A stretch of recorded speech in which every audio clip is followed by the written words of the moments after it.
Wow, it's a full house. That's great. On behalf of the president, I want to welcome everybody here today. I have the great privilege of introducing one of the nation's heroes. Let me tell you about Sergeant Michael Verardo. Sergeant Verardo was deployed to Afghanistan in 2009 with the 82nd Airborne, and this was not an easy assignment. This was really dangerous work. In fact, 37 of the men that Sergeant Verardo served with didn't return home. It was in 2010 that he was severely injured in an IED blast. He lost an arm, a leg, and 40% of his body had burns over it. He wasn't expected to survive the medical flight, but he did, fortunately, thanks to really what may be described as a miracle, and certainly the support of his amazing wife, Sarah. 110 surgeries and years of therapy. Michael's able to join us here today. And it's veterans like Michael that are the reason that the VA exists. It's why when I had the privilege of sitting in my office not too long ago with Michael and Sarah, talking about their experience, that it was really heartbreaking for me to hear their story, because the VA had failed Michael. He had to jump through one bureaucratic hoop after another just to try to get the services that he deserved and he had earned. In one situation, he had to wait 57 days just to get his prosthetic leg fixed. He had to wait 3.5 years to be able to get the type of adaptions for his home that he needed to be able to live comfortably in his home. I'm pleased to say he's waiting no longer. Unfortunately, Michael's story isn't unique, and that's the reason why we're so focused on fixing the VA and reforming the VA. The President and I are committed to fixing the VA and tackling the challenges that have been within the VA system for decades. Millions of veterans like Michael and their families are counting on us. So today we're here to celebrate an important step towards that reform of the VA. I'm thrilled that Michael and his wife Sarah are here with us today. They have 2 daughters in their home in North Carolina, and I think, as you'll see, expecting another very soon. Michael and Sarah, thank you for your service and sacrifice. You inspire all of us to do better. Ladies and gentlemen, please welcome Sergeant Michael Verardo and Sarah.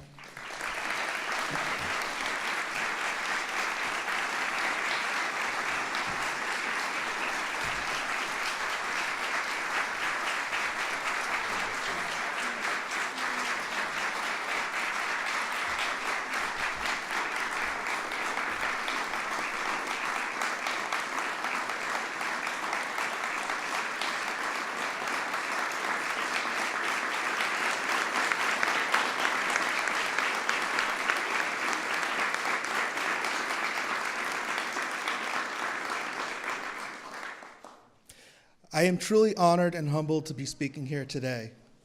For as long as I can remember, I wanted to serve my country. And in the summer of 2009, I had the privilege of deploying as an infantryman with the 82nd Airborne to conduct combat operations in southern Afghanistan. I prepared myself for the worst, death and dismemberment. On April 24th, 2010, I stepped on an improvised explosive device that caused life-altering injuries. My long road home has included over 100 surgeries and years of speech, visual, physical, and occupational therapies. I knew that such injuries were a risk of the enlistment that I made. What I was not prepared for was coming home to a broken VA system. I wasn't prepared to wait 57 days for a signature on a piece of paper so that my only prosthetic limb could be repaired. I wasn't prepared to be asked to make a 3-hour round trip so that just last year they could check to see if I still had my serious combat injuries. I wasn't prepared to watch my wife beg, plead, and make countless phone calls so that I could receive what was often basic and necessary medical care. But today is a new day, and this administration has fulfilled its promise that the veteran is empowered and the veteran is in charge of his or her own care. Under the previous administration, I waited over 3.5 years for required adaptive changes to be made so that I could safely reside in my own home. Under President Trump, with the assistance of Secretary Shulkin, these changes were made within weeks. Today, our President, Donald Trump, will sign this important bill into law that will ensure real accountability for our nation's veterans. Dr. Shulkin will be empowered to ensure that the VA adheres to the standard of excellence it promotes, and that the employees who are at the VA are the ones that have a servant's heart for those that have worn our nation's uniform. The most difficult part of my war injuries were coming home to such a broken system. Thank you, President Trump and Secretary Shulkin, for ensuring that we are not forgotten and that we will receive the care we need and deserve. Thank you.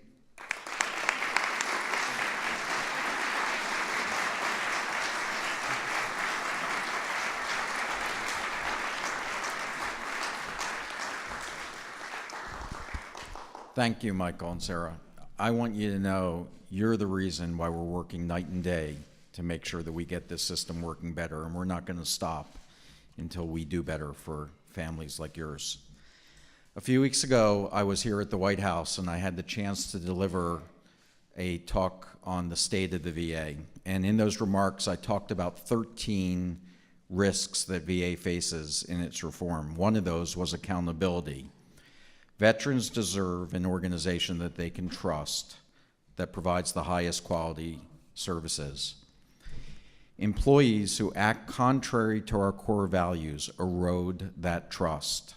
And there's nothing more demoralizing to our workforce and to veterans when VA is forced to take employees back who have deviated from those values. I've talked about examples of employees who had 3 driving under the influence arrests, employees that taking care of veterans while watching pornography, and a system that allows this is clearly broken. We won't be able to accomplish any of the reforms that we need to in the VA if we don't get the right people in place. The Veterans Affairs Accountability and Whistleblower Protection Act is going to make it easier and quicker for us to hold our employees accountable while protecting our employees' rights to due process. The bill also gives us the additional flexibilities when it comes to hiring. It dramatically reduces the time that it takes to be able to put strong leaders in place in these important positions. I want to thank the members of Congress that are here today. This was a bipartisan effort. This was your leadership that allowed this to happen, and of course the President will be able to sign this because of the work that you've done.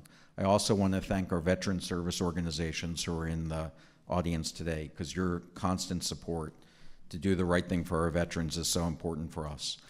Over these past few months, we've accomplished a lot at VA. We've dramatically expanded access. We've published all of our wait times so that our veterans can see what those times are. We've reduced our times to process disability claims. We've launched the President's White House hotline. We've made decisions that are important in modernizing the VA. One of those was to replace our electronic medical record, to share one with the Department of Defense. And we've started to modernize our facilities with new public-private partnerships and getting rid of vacant and underutilized properties. We've also reduced regulations. We've made it easier for states to be able to build state nursing homes without the federal guidelines, but to rely on their own. And most importantly, we've taken important steps to be able to reduce veteran suicides. We've fixed the Veterans Crisis Line. We've expanded mental health providers. And we've also expanded coverage to other than honorable veterans who have been discharged. I want to thank President Trump for his leadership and determination to fix the VA.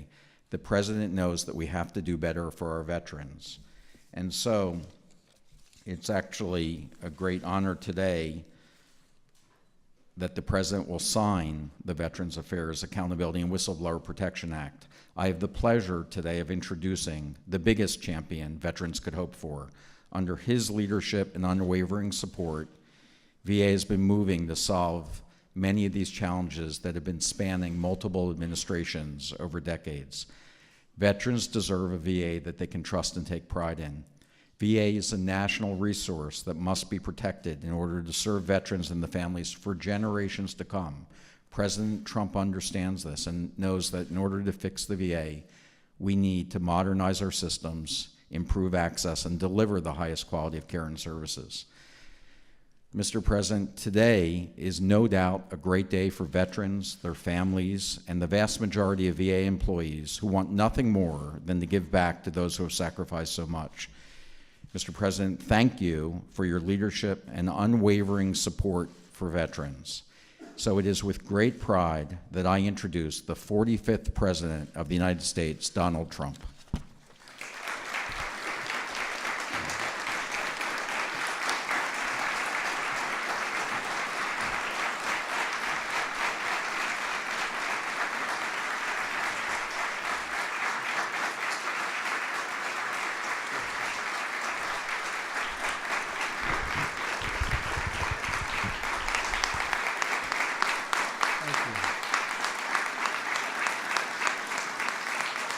Thank you very much.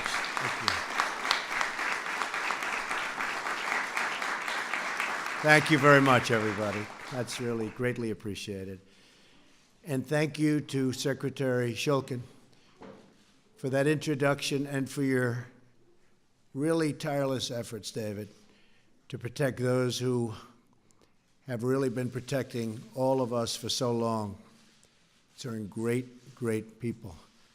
And you know what I'm talking about, right? Congratulations. In just a short time, we've already achieved transformative change at the VA. And believe me, we're just getting started.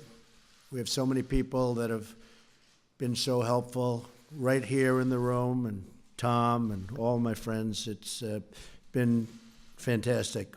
The enthusiasm for the Veterans Administration and for making it right for our great veterans has been incredible. And I want to thank all of them. One of my greatest honors and joys during the presidential campaign was the time I spent going all across the country with our nation's really and truly incredible veterans.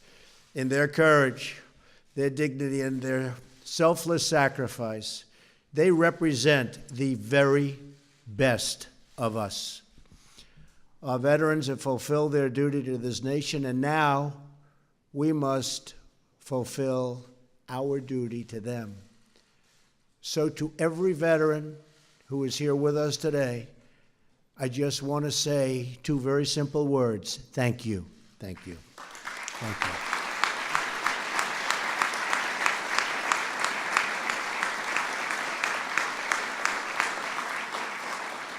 you. You are the warriors and heroes who have won our freedom, and we will never forget what you have done for all of us, ever. As you all know, all too well, for many years the government failed to keep its promises to our veterans. We all remember the nightmare that veterans suffered during the VA scandals that were exposed a few years ago. Veterans were put on secret wait lists, given the wrong medication, given the bad treatments, and ignored in moments of crisis for them. Many veterans died waiting for a simple doctor's appointment. What happened was a national disgrace, and yet some of the employees involved in these scandals remained on the payrolls. Outdated laws kept the government from holding those who failed our veterans accountable. Today, we are finally changing those laws. Wasn't easy, but we did have some fantastic help to make sure that the scandal of what we suffered so recently never, ever happens again, and that our veterans can get the care they so richly deserve. So you just heard from Sergeant Michael Ferrardo. Great. I didn't get to shake your hand, Michael. Huh? Get up, Michael.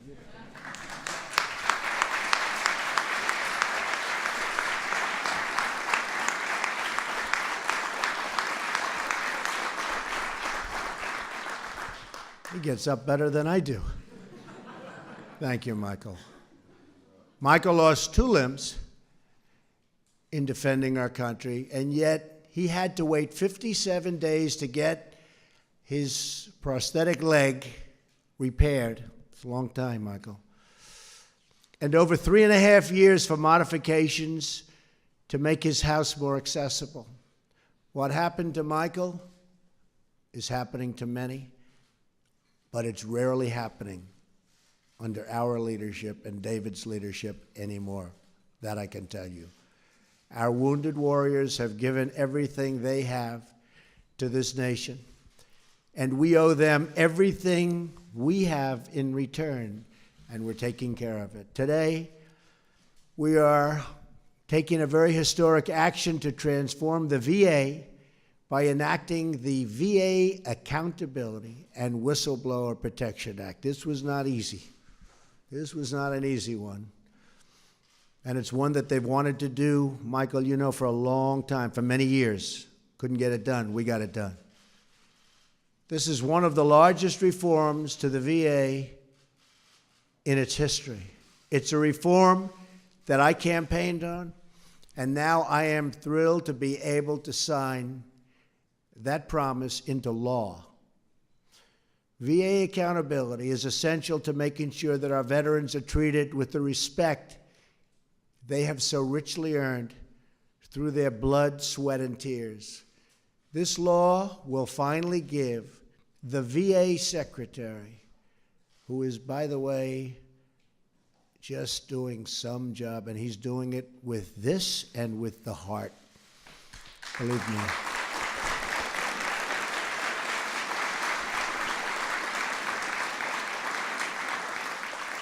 It gives the Secretary the authority to remove federal employees who fail and endanger our veterans, and to do so quickly and effectively.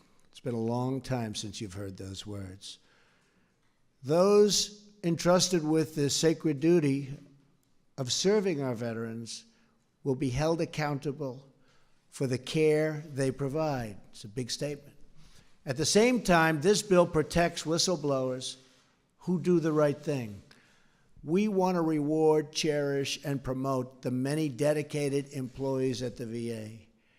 This legislation also gives the VA Secretary the authority to appoint new medical directors at VA hospitals, something which was almost impossible to do in the past. And these are going to be talented, talented people. I applaud Chairman Phil Rowe and the members of Congress here with us today, which we have many, who fought so hard for this legislation. And I want them up here when I sign. And I just want to thank the members of Congress. They have been really dedicated to getting this done. It was not easy for them either. Thank you, thank you, thank you, everybody. Thank you, thank you, thank you. Our very sincere gratitude as well to the veteran service organizations who have joined us for this tremendous occasion and for everything they do for the veterans and for so long. They've been fighting for this and other things so long. And by the way, other things are happening. We've done a lot. This is a big one. We have a lot of good ones coming. I also want to express our appreciation for Secretary Shulkin, who is implementing the dramatic reform throughout the VA. It's got to be implemented. If it's not properly implemented, it will never mean the same thing, but I have no doubt it will be properly implemented. Right, David? Better be David.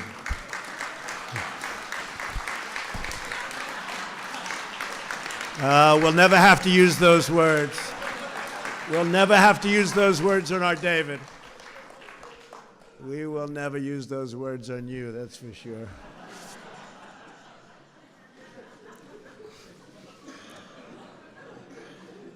That one never fails, does it, Tom? Since my first day in office, we've taken one action after another to ensure our veterans and make sure, I have to make sure, that they get world-class care, and the kind of care that they've been promised by so many different people for so many years. We've created a new Office of Accountability at the VA, which will empower, and really has been empowered by this legislation. We've launched a new website that publishes wait times at every VA hospital. We've delivered same-day mental health service at all 168 VA medical centers. That's a big operation when you think of it. We've announced that the VA will finally solve a problem that has plagued our government for decades, seamlessly transferring veterans' medical records from the Department of Defense to the Department of Veteran Affairs. Now,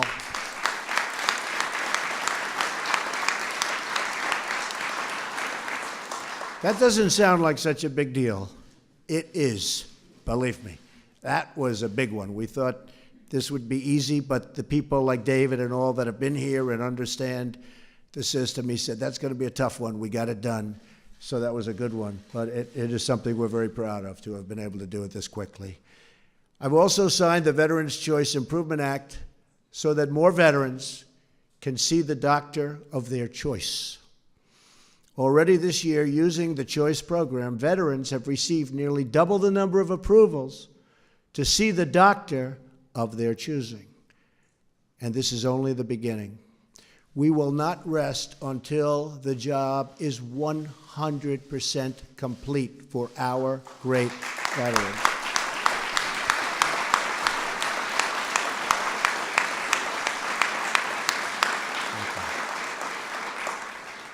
We can all be inspired by the story of a retired Air Force veteran named Earl Morse, who served as a physician's assistant at the VA centers in Ohio and Indiana. 13 years ago, Earl began asking his patients if they planned to visit new World War II memorial, which is beautiful, right here in Washington, D.C. Nearly all said they planned to visit, but when he saw these patients at their next appointment, almost none of them had made the trip. One day, he had an idea. Earl is a private pilot. He asked one of his patients, who was a World War II veteran, if he could fly with him to the memorial. He was so honored to do it. The 80-year-old veteran wept, openly cried. He never imagined he would see that beautiful monument to his service. That is how First Honor Flight was born. Honor Flight. Very beautiful thing. Since then, over 100,000 veterans have been greeted with cheers of gratitude as they arrive in our nation's capital. We want all of American veterans, all of them, every one of them, to experience and to at least have the opportunity to experience that same gratitude every time they walk into the VA. That's what today is all about. Keeping our promises to those who have kept us free, kept us happy, saved our lives, and saved our families. So I just want to thank you, our incredible veterans. We stand with you, we salute you, and with this new legislation, we strive to better support and serve you every single day. Thank you, God bless you, God bless our veterans, and God bless America. Thank you very much. Thank you.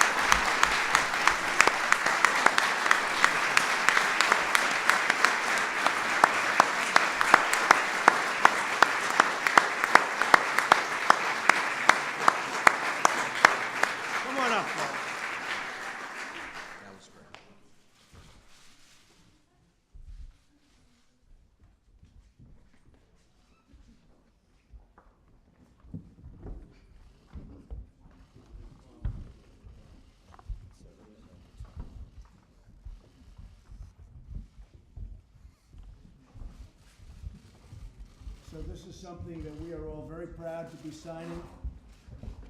It's a tremendous honor for me. It's a tremendous honor for everybody on stage, and we're taking care of our veterans, and we're taking care of them properly. Thank you, David. Congratulations. Thank you again, Michael. Congratulations. Sarah. Nice to see you.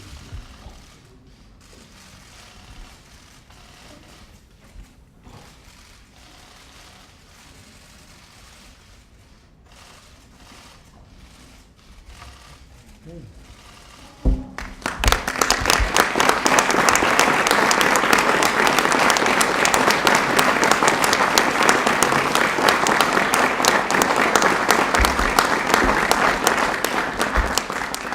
So, Tom and everybody, who should get this pen?